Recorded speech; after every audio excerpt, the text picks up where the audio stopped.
Well, good morning, everyone, and welcome to today's Wednesday Walkabout. I have kind of a unique topic that I want to discuss today, and I will be the primary individual in the audience trying to remember these kind of admonitions to stop worrying gardener. We worry about absolutely everything, and I'm going to give us 6 reasons that we need to just chill a little bit. I want to talk a little bit about what seedlings have come up since we visited last, some changes in the garden. Things are looking pretty beautiful right now. An update on the garden tour, and well, what do you say? I say thank you to everybody for all the happy birthday wishes yesterday. Oh yeah, Stuart had a great birthday. He just kind of chilled all day. I think he has a chocolate cake from me in his future. So what do you say now? Now I say let's do it. Let's do it. Well, I've still got some styling to do on the steps. These guys need to move on this side of the railing. I need some more color up here, but I can take care of that this week. Speaking of this coming week, even though it's just Wednesday, the garden tour that I had scheduled for this Saturday, because there's an 85% chance of thunder, lightning, and rain, we are going to postpone it until next Saturday. Now, if you're in the area, I would encourage you to drive by. The front really looks beautiful right now, and just in case those storms do damage to those tulips, you might want to see them while they're at their peak. Here's a little update on the backyard. Most of you, I would say 90% of you, said that you also agreed that I need a little bit more color over in this area in the foreground of the Annabelle hydrangeas, and I definitely concur, and I will get some. I've already added a little bit with these Touch of Gold hollies. I think they're so dear from Southern Living. I added 2 of them right there, and again it kind of grounds this corner a little bit more. This corner has been more problematic than I would have thought, partly because of drainage and other issues, but nevertheless, I will be able to add more color in this area. And this area is definitely right now, it is peaking. The Artemisia is coming out. The Salvia argentea will grow large and take up a lot of this place after this beautiful tulip blend is finished. And look at the double tulips are starting now. Aren't they gorgeous? And I will try to locate the name of these. One of them I think is Lava, and the other mix I'm not sure, but they color coordinate beautifully with the geraniums, which I am happy to report are a little bit battered this morning, and that's because we finally got some rain last night. I don't even think it was in the forecast. Yeah, I don't remember hearing about it. But in the middle of the night, man, I've never heard thunder like that before. In fact, the thunder was so loud it knocked 2 pictures off of my wall in the office. That's we heard insane. this crash and I thought, oh my gosh, what is that? But that's okay. We will make that sacrifice in order to get some rain. So this morning, everything looks, hi Hubs. Hubs has been, have you been working out? Swimming, he went swimming. He's swimming laps today instead of walking. So beautiful color echoes back here. I got my peppers planted in here with some thyme, and some of that thyme might be relocated someplace else, but for right now that's where it is, and I need to make cute little tags for those peppers. This lavender, it actually overwintered. It looks kind of messy right now, but it is putting out new growth. Is that abnormal to overwinter? Yeah, oh yeah. Well, for me it is. I have really had a hard time. There's another question of the day. Do you guys have trouble getting lavender to overwinter in your neck of the woods? For me it's hard because our soil is just so heavy and it's very humid here. But this was a start from an Oklahoma gardener, and I think that may account for its success. She knew what variety to plant and she knew what to do, but I'm happy that that's coming out. It'll take some time for all of my creeping thyme to fill back in, but that's okay. Here is another one of those Salvia argenteas. Looks cute with one of these cloches over it. That is from Gardener's Supply, and yes, we will provide a link. Somebody asked me about the Chef's Choice rosemary, if it handled the winter, and yes, you may, yes, it did quite well. You may recall that I put an insulated sleeping bag over it, and that worked brilliantly, and that will be my plan going forward. I definitely made a note of that in my garden journal, so it's happy right now, as are the herbs in my planter box and some lettuce greens in my planter box. And hopefully these will get up and they will grow before it gets too hot. So that is kind of what's going on in this part of the backyard. Let's finish up over here with the east side. I planted this beautiful Angiostar Freschedra in a larger pot. It should get just the perfect amount of light over here. Yeah, it's lit really well. Yeah, eventually it will get so tall that I may have to secure it somehow to the tree or to the lattice work. Look at how beautifully these pots glow.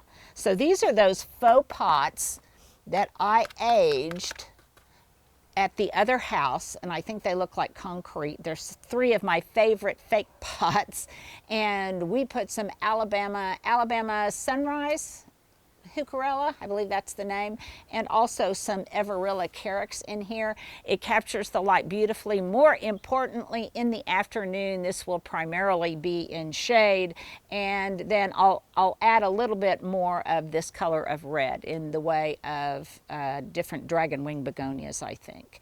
And then here is an area that is waiting to be staged, and here is my sweet. Yeah, that's one of those doubles. Almost looks like a peony.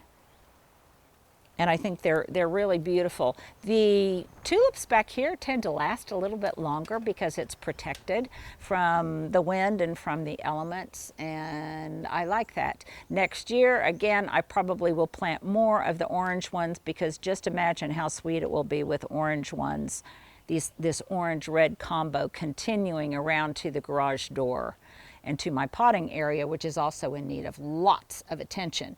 Okay, now I am proud to show you the development and the progress of all of the little topiaries I made last year. Do you remember making these, Stuart? We need to find that video and put it up, but I've got 3 of them. Here's one, they need some trimming. Here's 2. Here's 3 over here. And I think they're just cute and fun, and then a couple of boxwood balls. So there you go. Here's my other messy area that's getting ready to be tended to today. I have a little bit more latitude since the garden tour have been postponed. But speaking of postpone, let's not postpone 6 reasons that we gardeners should stop worrying. Let's get to that right after the break. Okay, so we need to stop worrying. We're doing better than we think. And the number 1 reason is not because of us, but because of the plants. Plants really want to grow. We're not fighting nature. Their default is to try to thrive in any way they can. They are built to thrive, especially if we plant them where they want to be planted, in the zones in which they were meant to grow. If we give them light and water and love and a little bit of passion, they really will do the rest. And here's something that's illustrative of that point.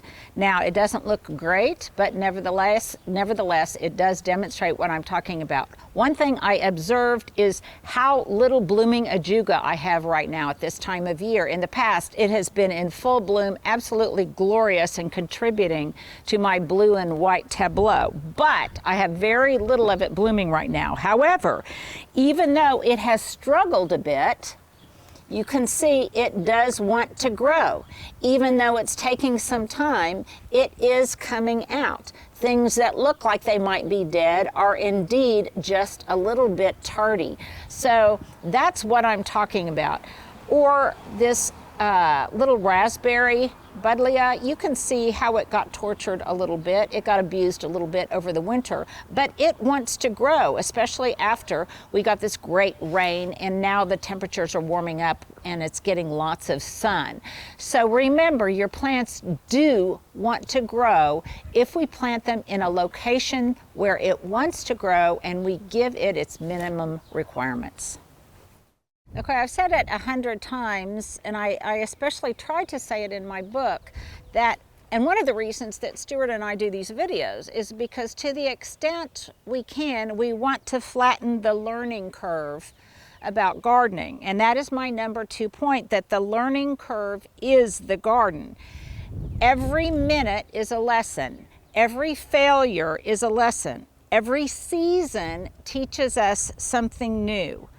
We're actually, I think all of us as gardeners, we are growing more in character than the vegetables and the ornamentals we plant. We're growing wisdom, we're growing our observational skills, we are growing, in some cases, a community, and we are learning resilience as well as the plants themselves. And I think the most important part of the learning curve is just being observant. Observing what things want, where they want to grow, observing what a little seedling looks like over time. Really trying to be almost like a little kid in discovering things for the first time, recording them, and then being very, very mindful of very specific information about what works where you are. So you can create a beautiful garden and be a very successful gardener by planting plants, say in Austin, Texas, that want to be there, that are indigenous to that area, that will thrive in that area. But you won't be able to have an English garden a la or an Irish garden, plants that really want to thrive in those zones in drought prone, dry, windy Texas. So it's all about being very, very context specific. What is the context of your garden? Observing what works there, and from that, I promise you, we all will learn. Well, boy, number 3 really hits home for me. And I like to think sometimes that life in gardening is harder for us here in Oklahoma than it is for anybody else anywhere on the planet. I think I get that from my second mother, who was Irish, and she kind of had that tendency too. Everything for me is worse than it is for anybody else. Well, the truth is number 3, weather happens to everyone, whether it's extreme rain, extreme heat, extreme hail, extreme drought. It happens to all of us at one time or another. But the bottom line is, yes, it might be more difficult, but none of it means you failed. Adaptability truly is the plant, the gardens, and the gardener's superpower. So, and also I think just a sense of perspective. It will change, hopefully for the better. Well, here you go. Here's my outfit of the day from top to bottom. My chapeau, I think I got it online or maybe at Target. I'll try to find something similar if I can. My sunglasses are Cole Haan. I got these at Nordstrom Rack many, many years ago.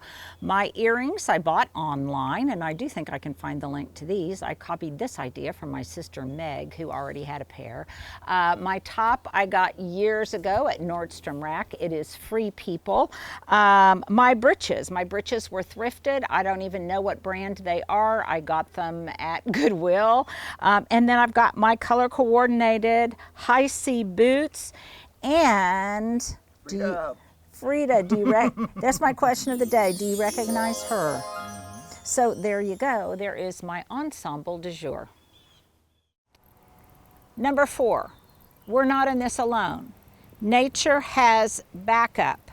Not only are we, I think, really encouraged to visit with other gardeners, especially in our areas, but we need to share what wisdom we have. And I think then it really creates great community. And the community isn't just of the human kind. We're not alone in the garden itself. There are earthworms, bees, fungi, microbes. They're all on our team, and we really need to cheer them on. So they too want our gardens to succeed, and whatever we can do to enhance and multiply those cheerleaders, it's incumbent upon us to do that. So just remember, whenever you get really, really discouraged and you're working out there in the garden on a 110-degree day, that you're not alone, that there's all sorts of microscopic little helpers that are on your team. Speaking of helpers, Hubs just took out the trash, and I appreciate the heck out of that. Okay, number 5, your garden isn't supposed to look like mine, and my garden isn't supposed to look like yours. Our gardens are very, very personal to us. They're personal to our weather. They're personal to the geography where we live. They're personal to our neighborhoods. They're personal to our personal style. They are personal to our ability to work out in the garden, whether or not we've hurt our backs. My garden isn't supposed to look like yours, and your garden isn't supposed to look like mine, because how boring would that be? Every garden is very, very individual to the gardener who is tending it, and I think that's something that's important for us to remember. So if your garden doesn't look like mine, that's okay. It doesn't have to look like mine. It doesn't have to have this much color. It doesn't have to be a cottage garden. You may not like it. A lot of people don't like my kind of gardening, and you guys tell me that. You think it looks too crowded. You think it looks overgrown. You think it's too much. And you know what? I'm okay with that, because you have your style of gardening and I have mine. So just remember that. Comparisons, well, they just do nothing for us except bring us down. And this is exactly what I mean, that I am not alone in the garden, because I have little helpers like Clara. Oh. Yeah. Oh, where do you live, Clara? Tell everybody where you live.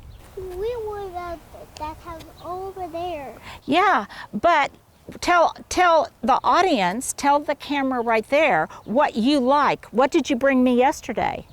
I bring him flowers. She did. She brought me some flowers, didn't you? And when you brought me flowers, what did I give you? Flowers. Flowers. And what else? A treat. Treat. Oh, And a treats are treat. good.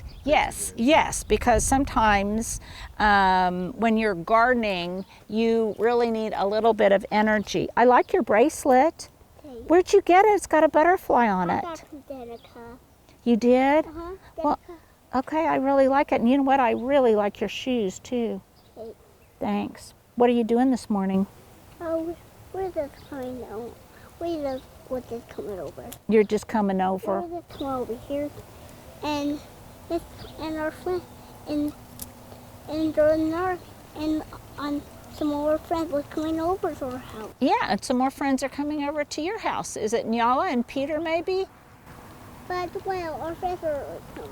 Yeah. Well, I see your mom down there. She gave permission for you to come over here and talk to me. Can you wave to everybody out there in TV land? Okay? I'll be finished in a minute and then I'll come see you, okay? Okay. Okay, bye. Hanging out.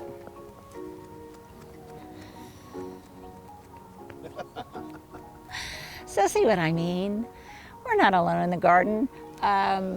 We just need to be as resilient as those little kids. Okay, here's another little update in my garden. I'm very excited because I scattered these seeds, gosh, 2 or 3 weeks ago, and they're just now starting to appear. I didn't know if they were going to germinate or not, and that is a bunch of dill. I love dill. I love to use it cooking, but mostly I love the flower heads, and I think it looks so beautiful the way their flower heads kind of hover above the garden, especially in combination with larkspur and maybe some Minoan lace. So this is what I mean about learning your seedlings, because this is probably my favorite thing to do this time of year. You guys know I talk about it obsessively, and that is looking for and identifying seedlings. So this right here, That is a dill seedling, and that is a dill seedling. Now, I really have to be extremely observant because there are other little plants, especially little conifers, like right here. See this guy right here? That can look a little bit like my dill, which is over here. So knowing what they look like, making a snapshot of that maybe, and recording it in both my own memory bank and in my garden journal will really keep me on track and know to be cautious when I am in this area, stepping around or pruning or anything like that. I probably need to put a little flag there to protect those darling little dill seedlings. And finally, number 6. You as a gardener are growing more than your plants. You're growing more than your garden. We're growing contentment. We're growing peace. We are growing confidence and curiosity. Maybe we're even growing dinner. And a couple of little housekeeping reminders. If you have not already pre-ordered my book, please do so. We will provide you a link. It's Garden Inspired Living Season to Season, and I really put my heart into it, so I hope you enjoy it. Secondly, we are going to have a Lindewater Live the day after my garden tour, which has now been recalendared. So I believe that's the 13th, if I'm not mistaken, Sunday the 13th. It'll be at 1:30 for members. It'll be at 2 for everyone else. If you are a member, then please start thinking of your questions right now, because I would love having a conversation with you. If you are not a member, then definitely, Stuart, let's put a little link here. You can become a member and you can join in early too. Anything else we need to remind people of? I don't think so. Okay, well with that, I'm just going to say we really need to remember to savor the moment. It's an absolutely beautiful day. It's fleeting, and well, just take your time to enjoy it. You guys take care.